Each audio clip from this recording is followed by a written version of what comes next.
Good morning, everyone. Good morning, Rabbi. We're learning Mishna Kiddushin, Perek Gimel, Chapter 3, Mishnah Vav, Mishnah 6. Ha'omer le'isha. Someone says to a woman, Harei mukudeshes li, you are mukudeshes to me, betrothed. Amenath shadaber alecha l'shultan, on the condition that I speak on your behalf to the governor. Meaning he says he'll speak to the governor to do her some kind of favor. She needs a certain favor, and he says to her that I am being your mukadeshes to me on the condition that I speak to the governor for you. Now, he is not making the Kiddushin with, if let's say there's a charge for speaking to the governor, right? Let's say he could charge her for it, and instead of charging her, he's going to be mekadesh her. We're not talking about that. We're talking about it's a condition. He gave her money, he made a regular act of Kiddushin, but he made a condition. The condition is that I speak on your behalf to the governor. Or, I will work with you like a worker. I'll do some kind of work for you. Again, he's not being mekadesher with any kind of money she would owe him for the work.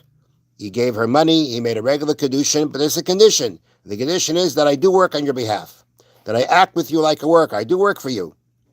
So then the Mishnah says, Dibur aleh l'shultan, if he speaks on her behalf to the governor, v'asa ima kapayel, or he did for her, he worked with her like a worker, mukadeshes, she's mukadeshes. The condition has been fulfilled, is effective. The imlav, but if not, if he doesn't do so, ain't a mukadeshes, she's not mukadeshes, there's no Kiddushin at all, because the condition wasn't fulfilled. So here on the bottom, they bring down, if you think about it, what's novel about this? I mean, he made a condition, he's got to keep the condition. What's the Mishnah teaching us do that we don't know before about conditions? So they bring down here on the bottom, she cannot claim that she's not satisfied with the particular favor the governor did for her or with the work the man did for her. Meaning he says, I'm going to speak on your behalf. I'm going to work for you. And she says, I don't like your work. I don't like what you did for me. Yeah, you got a favor, you spoke to the governor to do me a favor. Not much of a favor for me. So maybe you would think that's not called fulfillment of the condition. The answer is no. The condition was, I do it. And if you did it, that's fulfillment of the condition. Of the condition. It has nothing to do with whether you like the condition, what I did for you or not. The condition was, I'll do for you, and you did. That fulfills the condition, and the condition works. Next, Amanas Shayir Tza'aba.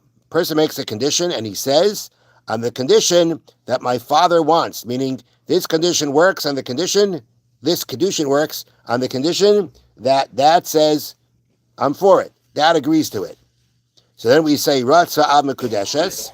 If the father wants it, she's Mekudeshes. Vimlav Ena Mekudeshes. And if not, she's not Mekudeshes. So what's exactly the case here? When he said on the condition that my father agrees. What's the case? So the case here goes like this.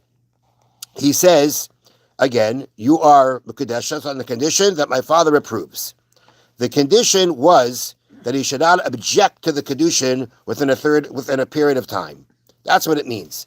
When we say here in the Mishnah, on the condition that my father agrees, it means that he does not. That means that he does not object within a certain period of time.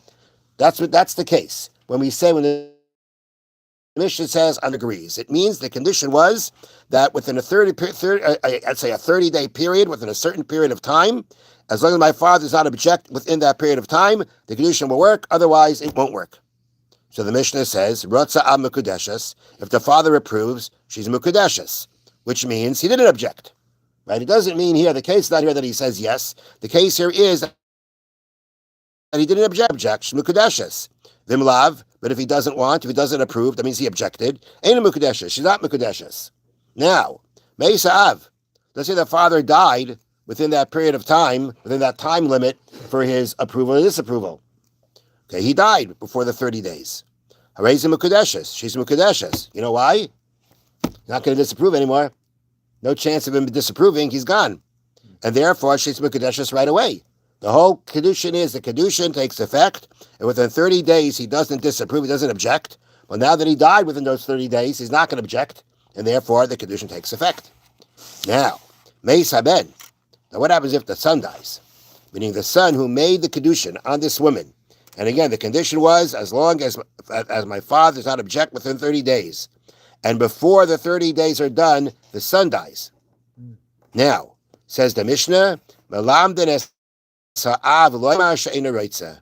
we teach the father, we instruct the father to say that he doesn't want. We teach him to object.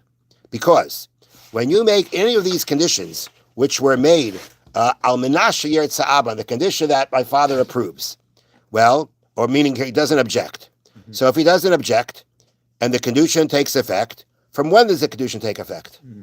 It takes effect retroactively. It takes effect from the time that he gave her the money. It takes effect from the time he gave her the condition. Mm-hmm. There is a condition that tells us we don't know what's happening until a certain period of time. But once that condition is met, that means she's mukadeshes retroactively. So let's say the son dies before 30 days, right? Yeah. And the father lets it go. He doesn't say anything until 30 days is up. That means the Kiddushin took place retroactively when his son was still alive. And if that is so, that can create an issue that if, let's say, he died without children, now his wife is going to need yibum or chalitza from his brother. So in order to avoid all that, Mishnah says we instruct the father to say he doesn't want. We instruct the father to object. So by doing so, it'll come out. There was never a condition. The Kiddushin doesn't take effect ever because he did object, which means that the condition was that he doesn't object. If he objects, the Kiddushin doesn't work. If it doesn't work, they were never married, and there was no issue of yibum. So therefore, the Mishnah says, although the son is dead, right, and it's nothing practical to him, but again, it's going to be practical in the sense that could the Kiddushin have already taken place while he was still alive? In order to make sure that doesn't happen, we instruct the father to object to the Kiddushin so that the Kiddushin never took effect, and therefore there is no issue of yibum for this woman. Have a wonderful day. Thank you, Rabbi.